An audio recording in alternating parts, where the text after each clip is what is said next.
Welcome to Advanced Dungeons & Dragons Pool of Radiance, the first of the Gold Box games, and the original Dungeons & Dragons officially licensed video game that uses actual D&D rules. In this case, first edition AD&D with a couple of minor changes that don't matter all that much. This is going to be a 100% run where we have to complete all the quests that are available in every section of the game, essentially. The definition's kind of broad, but each area has something to do with it, and we're going to accomplish that. Each of our splits is one of those. So we have our game here with our 4 characters. You can have up to 6, but for the speed run, we use 4. They're all half-elf fighter magic users.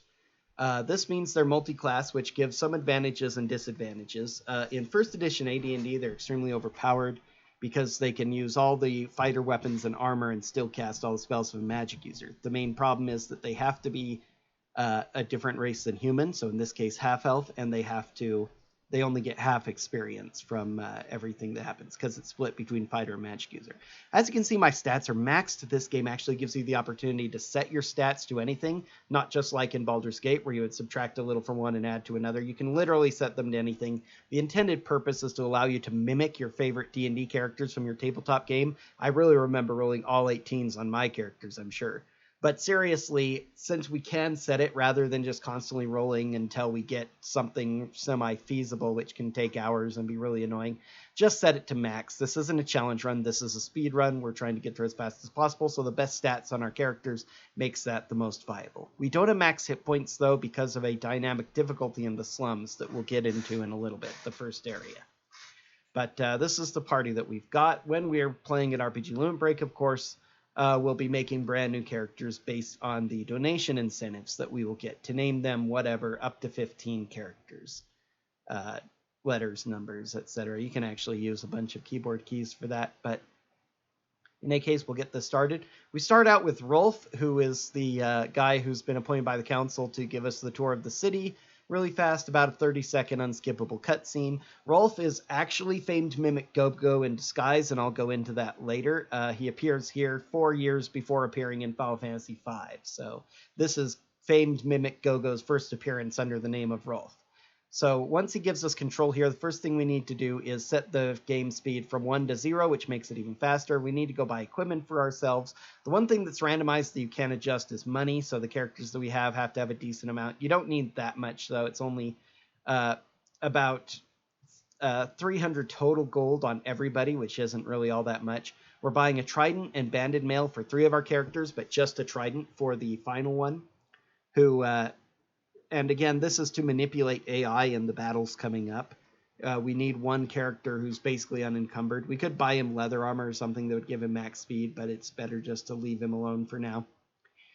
So now we go into the slums, and in order to clear the slums, we have to, theoretically, what you're supposed to do is defeat all the set encounters and defeat 15 regular magic random encounters. But we have a bit of an exploit for that. So we are only going to do some of the very easiest set encounters and then abuse a oversight in the game to get all the rest of our battles. But all of these things are necessary. This is technically the only grind in the game, is getting through the slums, because it's the only area that we have to clear by defeating all the encounters available, and we don't have any other easy thing. Now, I'm supposed to have equipped my armor, but I forgot to do that, which is why my characters are dying.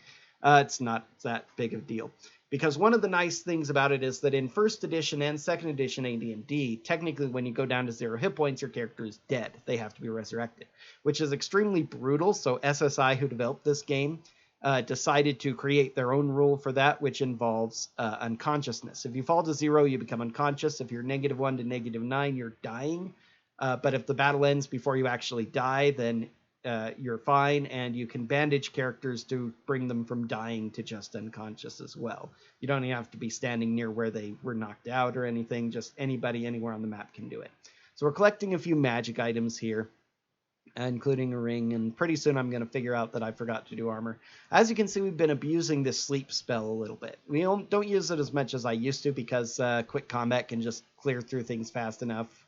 It's only a little bit less dangerous without it, and not really dangerous, just we lose a bit of time from having to rest a bit more, but then we don't have to memorize the sleep spells, which is still faster than doing that constantly. So The sleep spell has no saving throw, which is very unusual for a status ailment spell in D&D. Instead, it does a damage. You roll damage dice for it, and that's how many hit points will be put to sleep by it. And a basic sleep spell, it doesn't affect enemies of a certain hit dice or level above a certain point, so it isn't super duper broken. But it's very broken at this point because it can easily put 3 to 4 enemies to sleep, and sometimes up to 9 enemies to sleep in certain battles without any issue.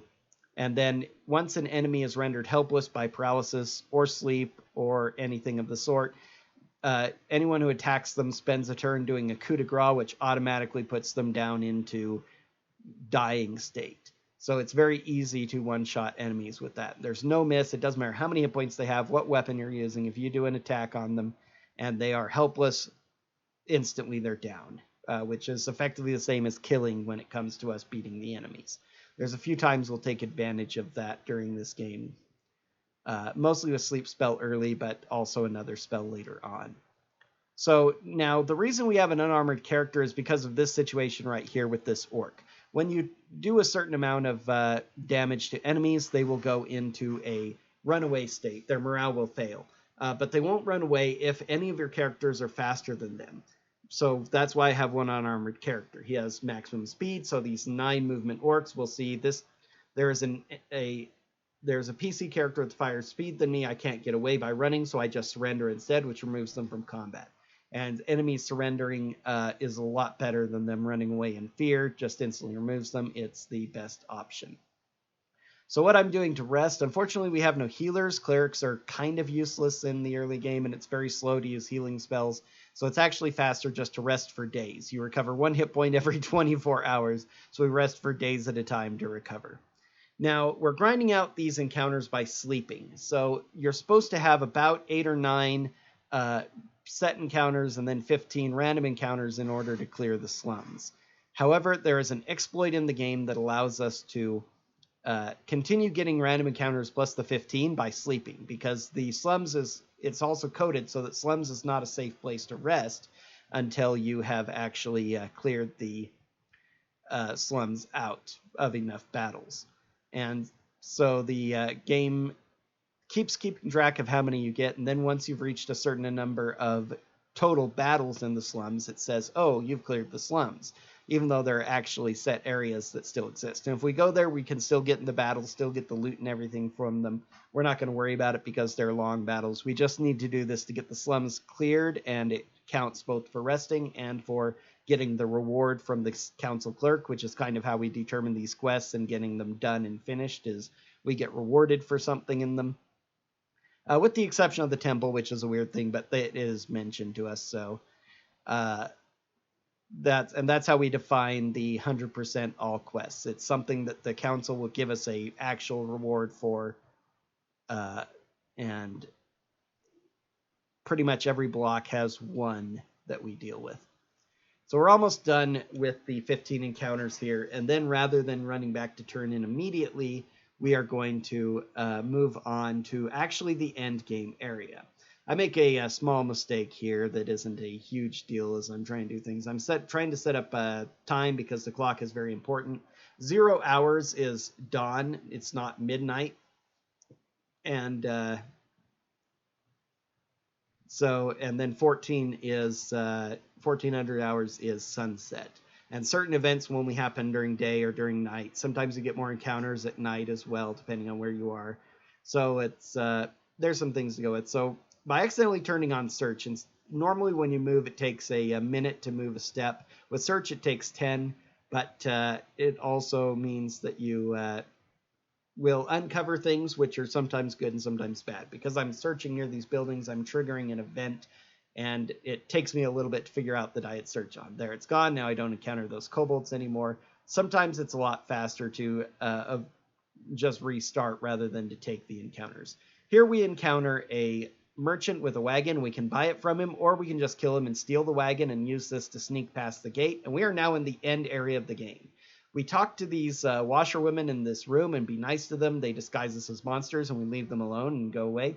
And now we will not have, as long as we don't do anything stupid by triggering the alarm by attacking certain areas or just causing general mayhem. We won't get any encounters in this last area of the game. So here we can use that to our advantage to come here to this difficult but very doable at level 1 battle with these clerics to get some of the best stuff in the game we can possibly get.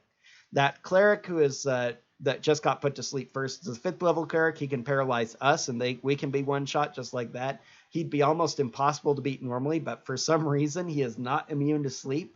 So with 4 sleep spells on our party, we have a very good chance of putting him and his 2 buddies to sleep. We grab his plate mail, his mace, and the necklace of missiles. I accidentally mistyped the password, not a big deal.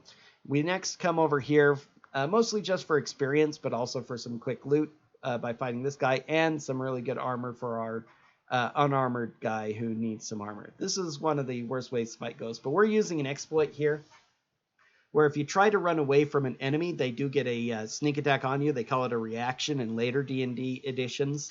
However, there's a bit of an oversight in the game, kind of similar to weight tricking or more to counter counseling in Final Fantasies, I liken it to. If you run away from an enemy who has not used their turn yet and they do their attack on you, that uses their turn for the combat round. So we can prevent him from using any powerful spells because he's an 8th level mage, and he almost never does that though because he actually has a wand of lightning which will kill our characters instantly if he uses it on them, at least one and maybe more depending on how we're set. So then we go back through the gate. They recognize that we're not merchants anymore, but we can just run away from them for free, leave the area, come back here. Now we're going to be selling off some stuff to get money. The only reason we need money in this game is actually to train. It takes 1,000 gold to train a level. And because we are multi-class, of course, it takes 1,000 gold to train fighter level, and then 1,000 to train a magic user level. So we need to spend roughly 1,800 platinum per person, basically, because 200 platinum is 1,000 gold, in order to get all the levels we need in this game. About 1,600, actually. We finished 5 fighter, 5 magic user. So that's 4 level up each, so that's 1,600 platinum. So we need a total of 6,400 by the end of the game. We're leveling up to level 2. We're just grabbing whatever spells don't matter. Shocking Grasp at the bottom of the list, because we really don't use any spells except for sleep. Now, when you come in here to the fighter area, this guy approaches you, and he gives you the opportunity to hire NPCs to round out your party up to 8 total characters. Which we used to do as part of the speedrun, and then we'd exploit them, especially evil heroes who had cool magic items we could steal from them after putting them to sleep and killing them in battle and using them as fodder. But now that's a waste of time. We don't bother anymore. The other thing you can do is you can choose one of your characters to go and do a duel. And in the duel, you'll fight against Rolf. And this is why Rolf is the original form of Fame Mimic Gogo. He is exactly whatever class or and level that your character is, and has all the exact same equipment. He's a perfect copy of your character. So just like Fame mimics Zogo, he's able to perfectly mimic whoever goes against him. So that's why I say he's like that. But what we're doing here now is a exploit / glitch that allows us to multiply equipment. So the game allows you to change characters on the fly, and it has a character pool. This was not uncommon in Western RPGs in the 80s, but it keeps track of certain things, but not others. One of the things it keeps track of is characters in the pool, but it doesn't keep track of the items that are on the characters specifically. So we bring in a 5th character who we call Bags, and then we transfer this necklace of missiles we got to him, and then remove him from the party, and then drop everyone in the party and load the saved game from before we gave away the necklace of missiles. And so now we multiply it. We do this a bunch until everybody has 4 necklaces of missiles, and these throw fireballs that, as you can see, are just wiping out everything. And so this is one of the 2 super powerful items that we will multiply. We don't bother really multiplying equipment because it isn't as huge a help as just multiplying out these outrageous fireballs throwing necklaces of missiles are. 2 fireballs in this battle will kill over half the enemy, so then we just wait out 1 turn, and we don't need to use any more fireballs or anything. We just quick combat our characters to get through it faster, but as soon as the next turn starts, they will all morale failure and surrender, because they've recognized that they're all mostly dead, and this battle is over. So the Slums is the initial beginning quest. This quest is so-called Keep. There is this ghost of the cleric who cursed everyone on the island when it was under attack by monsters years ago, And they want Sokal Keep cleared of the undead so that they can get ships out to other places around the bay. And you can't use ships anywhere except for Sokal Keep until that happens. And we need a ship outside as soon as possible. It makes things faster. Plus, this is technically supposed to be the second quest to turn in anyway. So it's good to go through.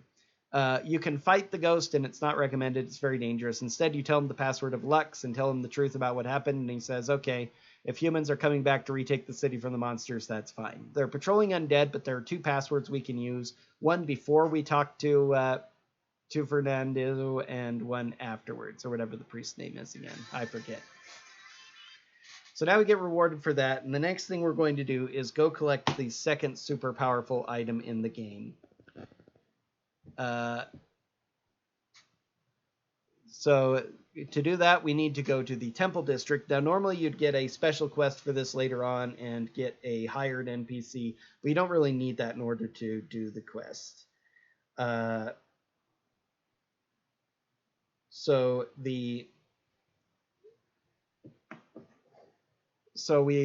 need the boat in order to go to the bay.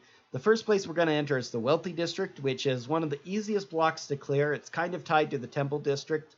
They both are considered clear once we fight this battle and once we fight in the temple. So we just come in. There's a bunch of rooms with hidden treasures we can loot here, but of course we don't bother with that because we don't need them. We get more than enough money just from the initial excursion that we do at the beginning of the game in the end area, as well as the rewards from the town clerks. We'll appraise a couple of jewelry later in the game once to get the rest of the platinum we need to do our last few levels, because selling the Wand of Lightning we got and a couple of the short bows from the Slums was enough for the first several levels.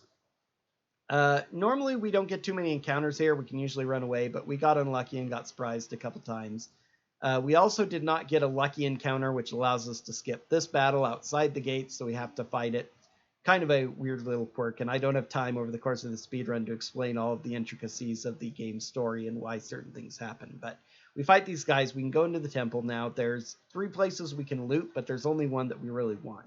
This thing with the Dust of Disappearance and a backup Wand of Magic Missiles if I feel the need for it. I generally don't, but I usually grab it just as a safety measure anyway. When we try to leave the temple before looting all 3 places, we're attacked by Mace, who currently is the head cleric of the now defiled Temple of Bane. Our quest here is to clear the temple out so that it can be rededicated to a good god, and normally, again, you'd get an NPC who would help you with it and you'd leave after you're done and all that, but that's not a problem. We needed this dust, though. This dust is super broken, even more so than the Necklace of Missiles, if you can believe it. This is, for the most part, most of these enemies aren't tough, but Bane himself, or not Bane, but Mace is the name of this cleric. He is a priest of Bane, the evil god. Mace can be a difficult fight, especially since, again, as a 5th level cleric, I believe he is, maybe 4th level, he can cast Hold Person regardless, which can paralyze our characters and leave us to be one-shot. Unfortunately, these enemies, I've never seen the morale break, so we have to either blow them all up with fireballs from the Necklace Missiles or chop them all down with our regular weapons. Maybe they were surrendering, but only at the very end. Anyhow, that's all we need to do in the temple. When we turn it in, the council clerk will just tell us that our reward was the treasure we found in the temple. And that happens whether you take the actual quest from the bishop to do it, or you just go in yourself and take care of it. Doesn't matter. Now, this is Koval Mansion, which is home to a bunch of thieves. And the thieves will attempt to backstab us as we go through doors. There are a couple of traps in other rooms. It's very annoying. But it's pretty quick and simple to clean when you know what to do. You're generally better off getting rid of these thieves, otherwise they may not go away entirely and could come back later. The first group attacks us when we loot this place. If we have any sleep spells left or rememorize them, we can use them on this group right here. If we're facing this direction, it works really well. Boom, now they're all sleeping. We can one-shot them thanks to the coup de grace rule. That's not normally really a thing in AD&D, but it's one of the rules that was added by SSI that makes things a little easier. So we chase these 2 thieves down. One goes the wrong way, and he ends up alone. But this leads us to the final battle with the thieves. Once we clear these thieves out, the mansion is pretty much cleared. So that's pretty easy to do. There are a couple of higher level thieves. Most of them are only 1st level. so they die pretty much to any fireball, but there are a couple that are level 6, so they have 24 hit points and are just a huge pain to deal with.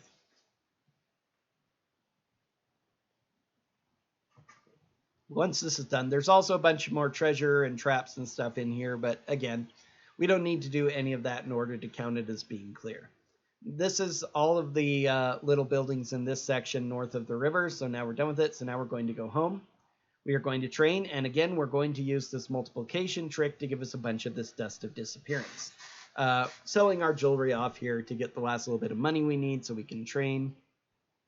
So the Dust of Disappearance is a ridiculously broken item, especially in AD&D, in the gold box games where it appears. The Dust of Disappearance provides improved invisibility to the party. Before it was kind of called improved invisibility. Generally, because they knew invisibility could be very broken, that was revealed in The Hobbit, written by Tolkien, 80 years ago. In these fantasy settings, and Invisible Man was even before that. If you can't see someone, it's very hard to hurt them. So normally in D&D, whenever you attack while invisible, your invisibility drops. There are only a few things you can do while invisible, mostly non-combat. But improved invisibility, as they will call it in later editions of D&D, is a higher level spell than regular invisibility, and it allows you to continue acting, doing attacks and spells even while you're invisible.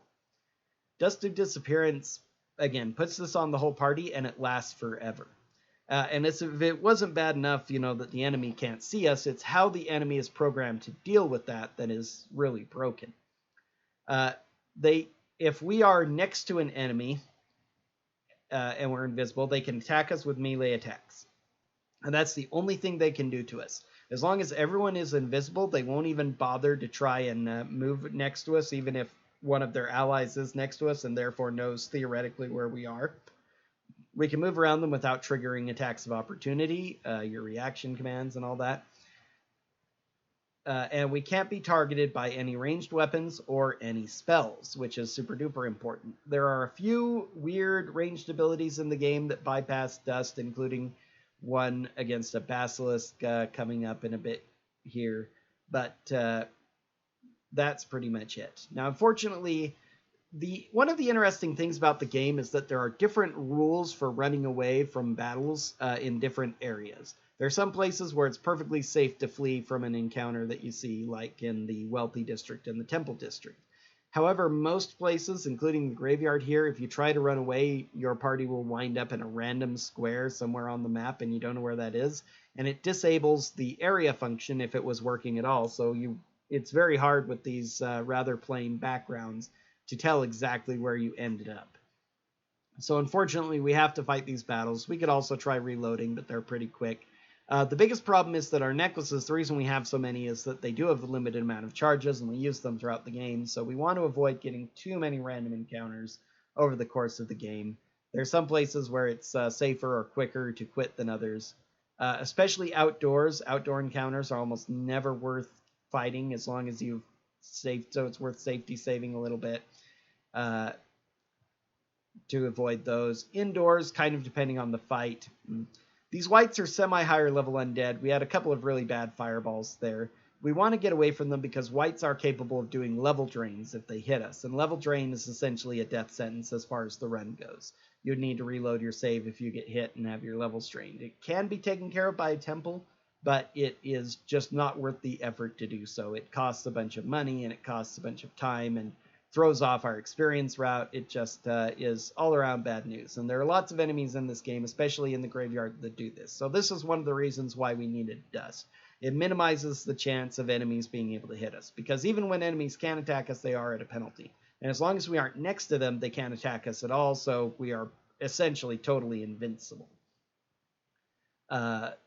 If we could just use ranged weapons and the necklaces throughout the entire game, we would be totally invincible. Not quite that way against the final boss, unfortunately, which we'll get to, but not that big of a deal, really. It really trivializes the game, and it's a very broken thing, but that's why we use it in the speedrun.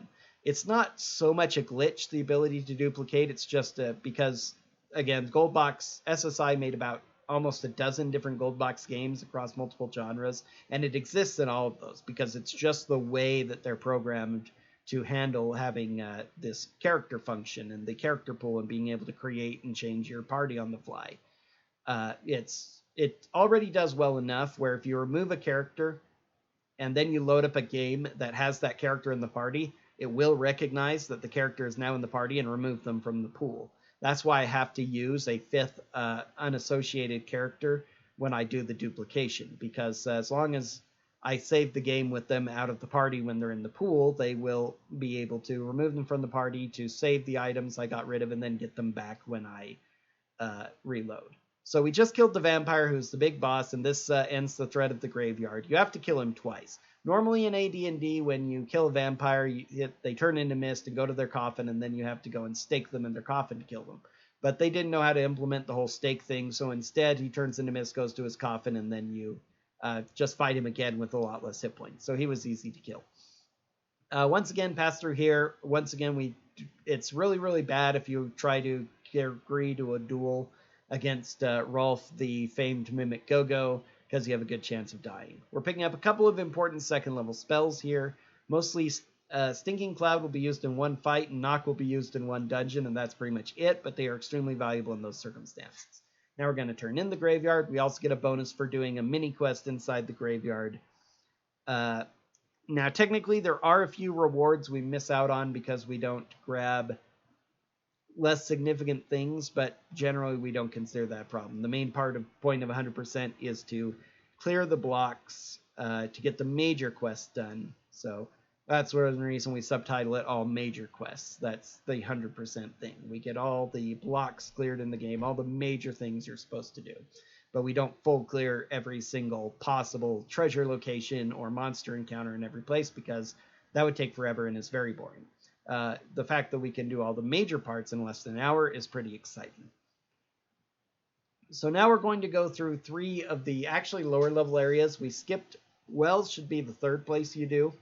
It's only got a couple of kobolds. These few kobolds are so weak now that it is faster just to melee them than to try to use fireballs, especially based on the terrain, because of the AoE can damage us as well. Luckily, very weak enemies with less than a single hit die, like hobgoblins and kobolds, as well as some human forces that we'll encounter near the end of the game, are also, this is another special rule that SSI implemented called a sweep attack that fighters can do. If they are adjacent to more than one small creature, very rare to get hit by an arrow there. That's kind of a random attack, and it almost never happens. If they're next to these really weak creatures, 2 or more of them, and they make an attack, they will actually sweep and attack a number of enemies adjacent to themselves equal to their fighter level. Up to 1 attack on each monster. So if they're surrounded by 4 kobolds and they're a level 4 fighter, they will attack all 4 with a single attack.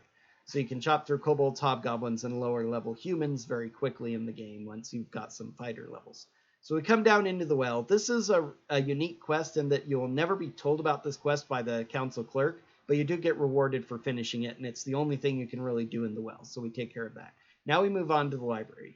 We killed the bandit chief in the well. Now we have to clear out the library, first of all, of this basilisk, who is extremely dangerous. He has a powerful magic item, which I accidentally skipped out on. It's not super vital, but it's useful for a couple of fights in the game where your armor class is really important. So it's a bit sad that I missed it, but it's not a game breaker. Now we have to search for 5 books that they consider the library complete. There are numerous books in the history and philosophy sections that you can get. The history has 3 easy to find important books and a couple of minor books, which you will find only if you keep searching after you get the important ones. But the philosophy section has numerous books, many of which are unimportant, and only 2 that are important. So it's totally RNG at the speed you find them. As you try to leave the library, you get attacked by the Spectre, who is the ghost of the librarian. He gets a free attack on you, which is kind of bad. You need to save beforehand because he can level drain if he hits. He doesn't hit, which is fine. Kill him with a few necklace of missiles, and we're out of the library. Now we're moving on to the Cordana Textile plant. We had to go talk to Junior Councilman Cordana to get this quest. His family used to run this place. There's this hidden strongbox that belongs to him, and he wants you to get it.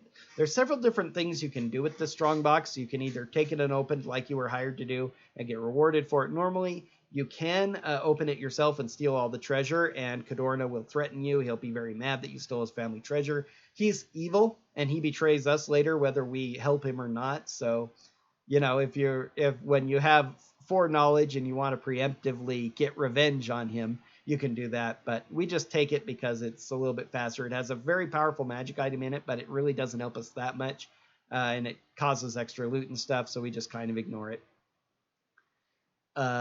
There's a third option you can do when you're playing the game casually. If you have a thief in the party, which we do not use any thieves because they really aren't useful in the speedrun.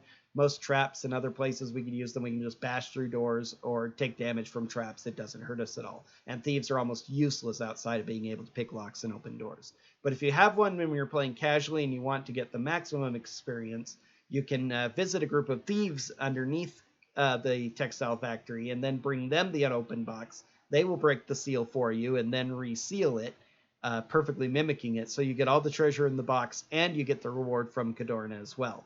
So there's also a bit of extra dialogue cutscene if you open the box too, which is another reason we don't. So now with those done, we're going to hit a bunch. We're done with almost all of the city except for the last 3 blocks. We're now going to turn our attention to all the areas outside the city, starting with the Pyramid of Yarash. Now, this evil mage has built a pyramid in the middle of the lake up north and is polluting the water and the river that comes out of it.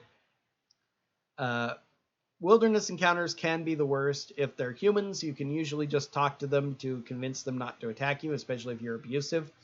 Merchants, if you try to run away, you'll almost always lose and be attacked and caught, and you'll have to fight in battle. There's a teleporter maze in here, which is actually really easy, and it's pretty much done. You only have, as long as you're doing the right thing, you only have one even option of where to go, and it's the right turn, and then the next 2 places you go to, provided you throw a rock and then move on as it prompts you to. Each time you get to do this. Now, this is a really interesting cutscene boss we don't get much time for, but we avoid it by translating this runic password. I'll go into that more during my actual speedrun because I find it hilarious. In the meantime, we just encountered the room with the equipment that we need to destroy, so we move away quickly and don't destroy it, because we actually don't need to. All we have to do is kill the boss Yarash, and that ends that finishes the quest and ends the pollution of the river. It even gives us a cutscene showing it happen, even though we don't destroy the equipment. I guess without Yarash running it, it will eventually stop working anyway, as I don't know. Or it was just developer oversight. They forgot to program it in that way. But the flag to complete the quest is kill Yarash, not destroy the equipment. And there, the river is no longer polluted. It tells us it looks better. We got a cutscene where it changed color, which these poor colors, it's hard to tell. Group of Sturges. Again, this is a battle I had to reset because in wilderness encounters, especially against animals, can be a huge pain. Among other things, we can't have our Dust of Disappearance ready because it won't last enough time for us to really... it takes too long to travel squares here.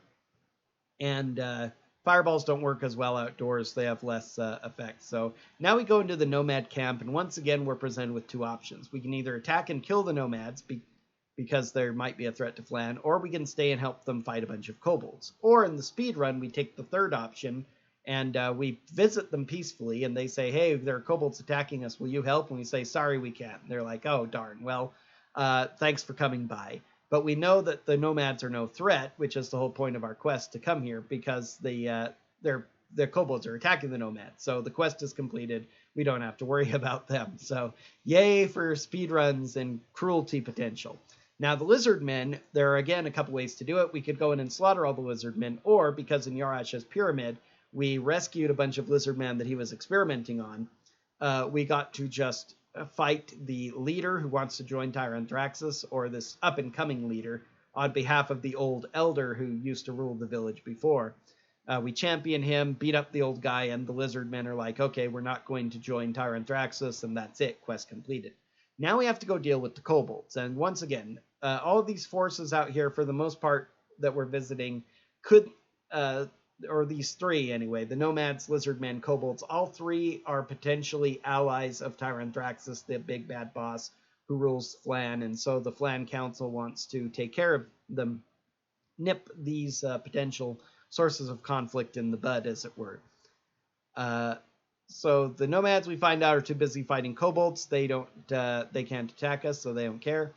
The Lizardmen are possibly going to join, but if we help them out, either killing them all or help out the old leader who's a pacifist to gain power again, and they'll be dealt with. And now the Kobolds, we have to kill the king because he's very much wants to help Tyranthraxus. And incidentally, although there's no relation to it in the game, just based on story, we're helping the Kobolds, the Nomads, out now by wiping out the Kobolds and their king and most of their forces, so they can't threaten the Nomads anymore. You can actually find the chief's daughter here. She's a wild runaway princess. She can join the party for a little bit if you free her from her cell. So again, a nice little nod to the whole Kobold Nomad skirmish there, but doesn't have a big amount of gameplay. Like, she leaves as soon as you leave the caves, and there's no quest reward from the Nomads for rescuing his runaway daughter or anything, and she doesn't return to the camp. She's off to adventure, so whatever. But it's a neat little tidbit. So we have to blow up all these kobolds. The trolls are the biggest problem because they're beefy with a lot of hit points. They can also regenerate and can actually stand up again if you don't kill them with fire or stand on their squares or just end the battle quick enough. It is a trait in it, but they're actually exceptionally well programmed that it remembers what squares they were standing on and their actual hit points and keeps track of that. And if they regenerate enough to reach positive hit points again, they will stand up and you have to kill them all over again. In some sense, in the speedrun, we kill things fast enough we don't have to worry about it. Got hit by a lot of arrows there. That's unlucky in this event that happens between. Not a big deal. But it's very well programmed. It's an interesting thing. We kill them fast enough. But when I used to play casually as a kid, I would oftentimes have to remember where the trolls were killed at and have characters stand there in order to prevent the trolls from getting up again before the fight was over. Once the battle ends, of course, you don't have to worry about that. Basically, the game assumes that you use the flint and tinder you obviously have in your backpack to create fire to burn the troll pieces so they can't get up anymore. And once again, we don't have to kill all the kobolds in here, luckily. Once we kill over half, and then the rest of the kobolds will surrender. We just have to kill the bigger things that won't surrender, especially with, like, the boars who will try to run away instead, and that's a huge pain that wastes time. Now we have a couple more trolls and some humans. Again, because this is a smaller group, I think we're just going to wipe them all out with fireballs, trying to kill the trolls and the warthogs, the wild boars, rather. And that's the end of the main forces, but now we have to go after the king who fled during the confusion. We've used Dust of Disappearance, but we woke up a kobold and had him take us into the throne room really quickly, and he took us past a couple of trap areas, which unfortunately we'll have to trigger on the way back out, but, whatever. That's what happens. The movement is still a lot faster to wake him up, even if we do get hit by the traps on the way back, because he just sped us through the hall. So a few more fireballs will wipe out these trolls, and then we'll go investigate where the king is, and we find that the king slipped and fell into his own spike trap and killed himself. So we don't even fight the king. He accidentally dies, kills himself. I think these kobolds are actually immune to morale failure. I tried letting them surrender, but they didn't, so wasted a turn that way. It's hard to remember every enemy that surrenders or not. Most of the time later on in the game, I would have a tendency to just blow enemies up, so it's harder to remember if I can or not, but I decided to give it a try there. So we triggered this first trap, get hit by a net, and a bunch of kobolds waiting no matter what to ambush us, even if the king is attacked, apparently. We'll come out. This is the last group of kobolds we'll have to worry about, and then we're done with them. And then we'll get hit by a spike pit trap on the way out as well. Damages one character, I think. It's random if it does or not. They're little secret rolls for a bunch of these things that happen, like the pit traps. Boom, we took a bit of damage, so we're a bit hurt, but it's not a big deal. So the wyvern that we dealt with was one of the actual more dangerous enemies, like these ones here. We're going to have to reload because we don't want to fight wyverns, because wyverns have a poisonous tail sting. And if you thought poison was bad in some of your JRPGs and stuff, or you thought that status effects were bad in there, now poison is actually an instant kill, and it's worse than normal death because not only is the character dead, so you have to raise them, but then you have to neutralize poison after or before the raise, otherwise they die again. And I can't remember the order because it's been forever since I've dealt with it. It's not worth dealing with. If it happens, you just have to reload anyway. Now I have to wait for dawn to come because the building is closed at night, whatever. Get rewarded for turning these in, and now we have just one section left in the game. We actually have several quests that we've skipped or have put off for now, but we're going to take care of them all at once. And this is actually a more amusing part of the game at a meta level when you consider what's going to happen, because of the very first of these quests that we're doing.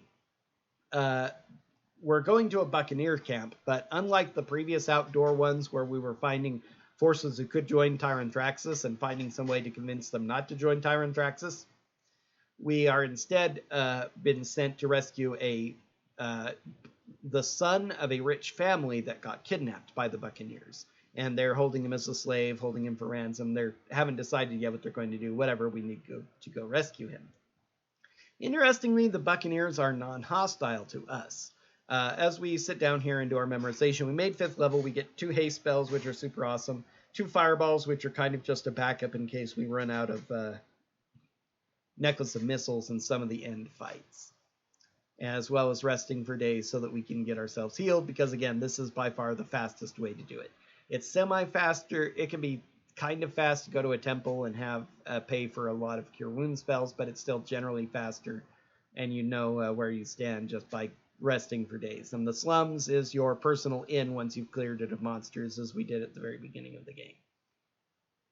Again, we want to save for safety before doing things. So we enter the Buccaneer. They escort us to a merchant's area. They assume we're merchants or something, or we've come to buy something maybe. We use our Dust of Disappearance so they can't see us. Now remember that we're totally invisible during many of these parts. We release a bunch of animals which cause confusion. This allows us to bust into the slave pen and get the kid out. A bunch of really weak Buccaneers are fighting us. You can see that we're using the sweep on them to kill them very quickly. Because we're invisible, they can't actually attack us, which means that we should be able to easily slip by out of the confusion. But again, the invisibility is only a battle effect. It doesn't affect any of the events in-game, which leads to some hilarious things. So we just rescued this kid, but we haven't taken him in yet. So theoretically, in the game's code, he basically just counts as a flag that, okay, this quest is completed. But if you actually think about what's going on, we have this little boy who's probably about 5 or so years old, and we're carrying him around with us as we continue to finish these last couple of quests. We've been sent by evil Councilman Cordana here to the Sentinel outpost of the Sentinel Keep, evil band of people. If you know Forgotten Realms lore, you know how evil the Sentinel Keep people are. And in the diplomatic package he sent is a special thing at the end proposing to betray Flan and give part of it to Sentinel Keep, and as their symbol that they have done this, agreed to this, they're supposed to kill us, because Cordana knows that we're the champions of Flan now, and he wants us to be eliminated, so that, because he's also working for Tyranthraxis. He's working for a bunch of people. In the original, there was a D&D adventure that was made about the same time, and the computer game is kind of based on it, and in that original adventure, Cordana is actually the big bad. And Tyranthraxis, being this evil spirit we'll talk about later, is able to transfer into bodies. He was supposed to jump into Cordana's body and then run away, and we would encounter him later. They changed things up in the video game formula, but that's just kind of a symbol of how major a villain this guy is supposed to be. We usually, if we get into one more fight after we escape from our room, luckily we get only one. If you get very unlucky, you have to fight multiple times, including high-level fighters, including the Commandant himself, one-eyed as he is, as we went through dinner.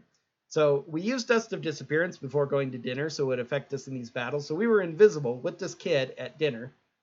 We surprise a group of wild boars, which allows us to flee, although the text says the monsters flee when we flee, so apparently we force them to flee or something. Now we're going into Podel Plaza, which is a area, and I slightly messed up again, not a big deal. So take the north entrance, enter Podel Plaza. There is a auction going on for a powerful magic item, and we're pretending to be monsters. Unfortunately, they saw through our disguise, which is a once-in-a-blue-moon thing. It's based on your charisma, and our charismas are 18, so it's like a 1% chance of it happening. Did this time, unfortunately, whatever. I saved a little bit back, which is a bit of a problem, but not a huge loss. I don't have to refight any major battles. So now we enter Poldo Plaza. We disguise ourselves as monsters, and we go to attend the auction. And so we're supposed to see what this powerful magic item is and who buys it. And it turns out that it's a bust. It's not a great magic item. And the person who buys it isn't even Tyrant Draxus. Whatever. But we see that and we get to... and we completed the quest. Now we're going into the gate. And to do the gate, we have to wipe out all the monsters guarding it. And the monsters in the defense tower. And then the Flan forces will come and take it. And the gate is cleared. Now, unusually, we actually...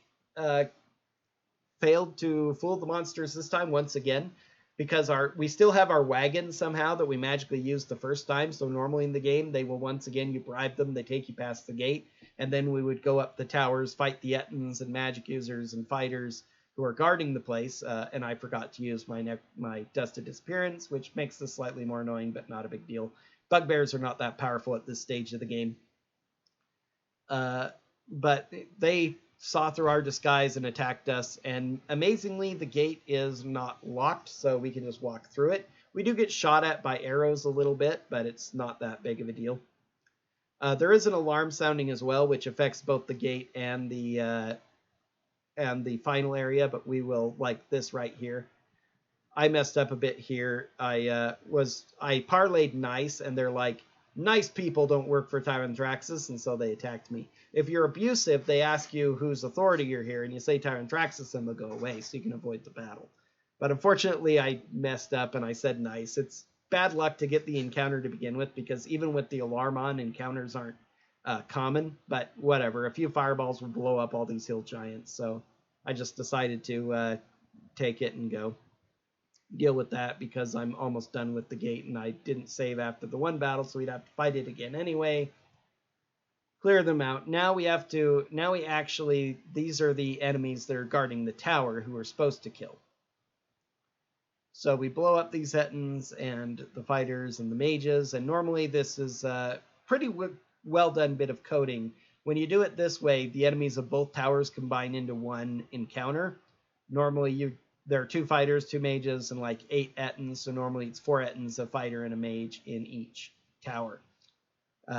Which means that when you actually fail your disguise, it's not that bad, because this encounter is a little bit faster when you get to fight them all at once, rather than having to go from one tower to the other and such. Now, once again, the alarm is on. Now, strangely, when I played this game, when I first started speedrunning it way back in the day, I could actually cancel the alarm by going into a safe place like one of the towers that we've cleared and sleeping for several days, or even just a day, and the alarm goes away. But now the alarm seems to stay for some reason until we leave the zone. Both the gate and we'd have to leave the gate entirely, but not go into the keep where Tyrant Draxus is for some reason. I don't know why this is the case, but now we go back into the plaza. That clears the alarm, so now we don't have to worry about anything. If the alarm's on, we constantly get encounters in the final area. There are snakes in the maze, which is really, really bad, but now we're in the final area again, and the only thing we have left is to beat Tyrant Draxus himself, provided I know how to go the right direction, which I mess up a little bit here.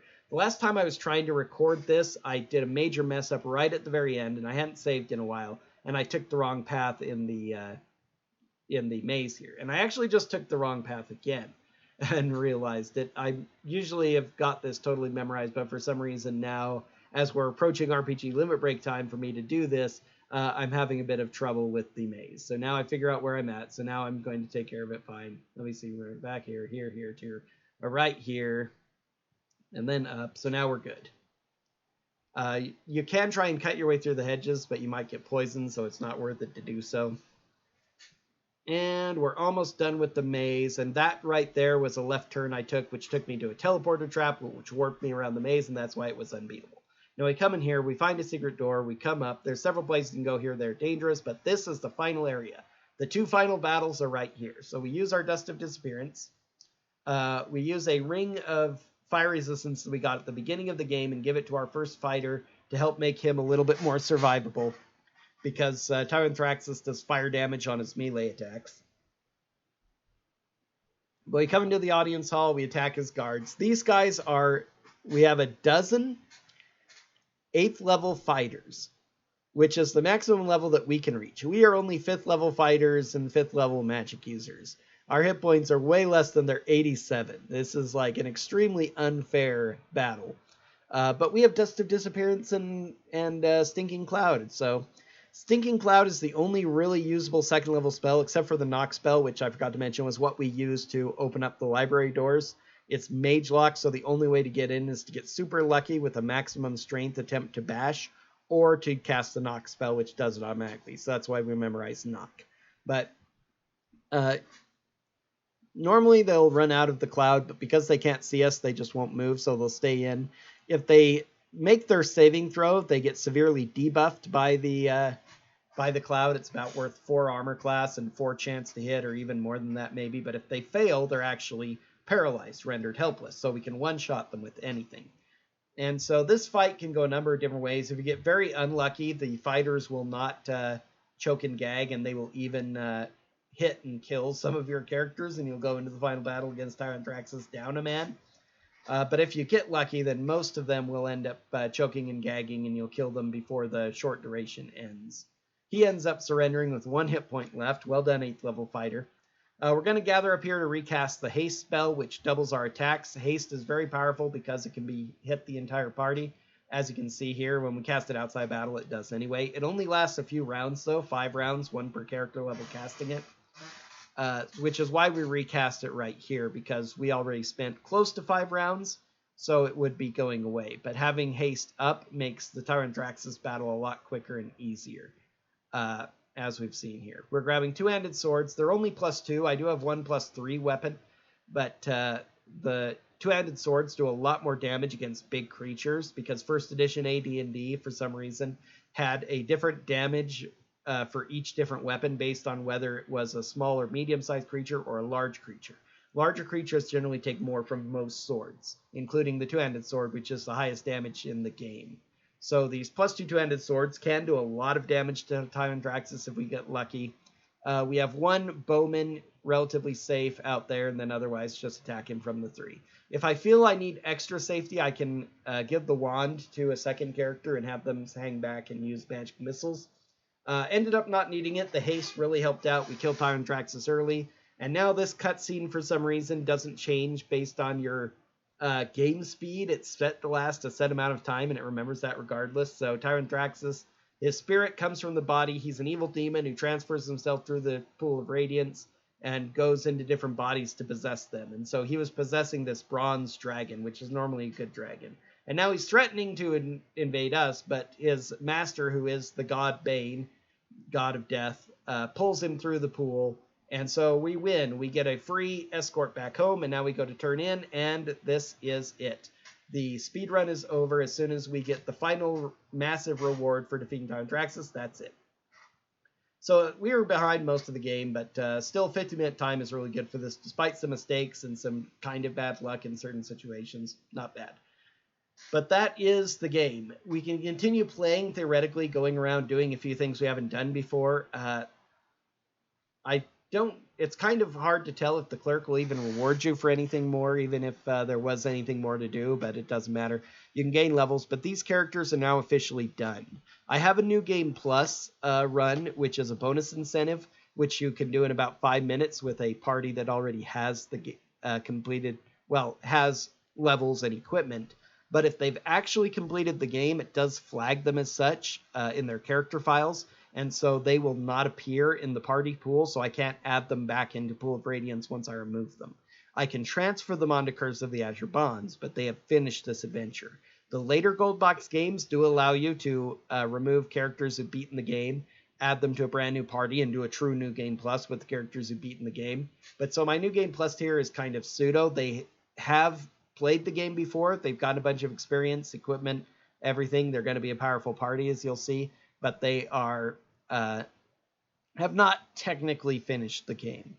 Just a little weird thing there, but that's what we're going to be doing. But that's the main thing to do with the game once you have beaten it, is to go to the training grounds so you can remove your characters and then transfer them onto Curse of the Azure Bonds. Or the weird action game of Hillsfar if you want to. But that is it. AD&D's Pool of Radiance, first of the Gold Box games, and the first D&D game by SSI, which are those Gold Box games. And again, I will be running this Monday night for RPG Limit Break. That date is going to be should have had this prepared maybe, the 17th of October at about 10 p.m. Mountain Daylight Time, which is my standard time. So that's going to be midnight on the East Coast, 9 o'clock on the West Coast. Some of their time in Europe, I don't have those memorized, so in your own time zone. If you're watching this video after that date is passed, October 17th, 2022, then the VOD for that is probably going to be on the RPG Limit Break channel if you want to check it out. But thanks for watching, and I'm very busy right now, but I'll try to do some more stuff in the future. Have a good day.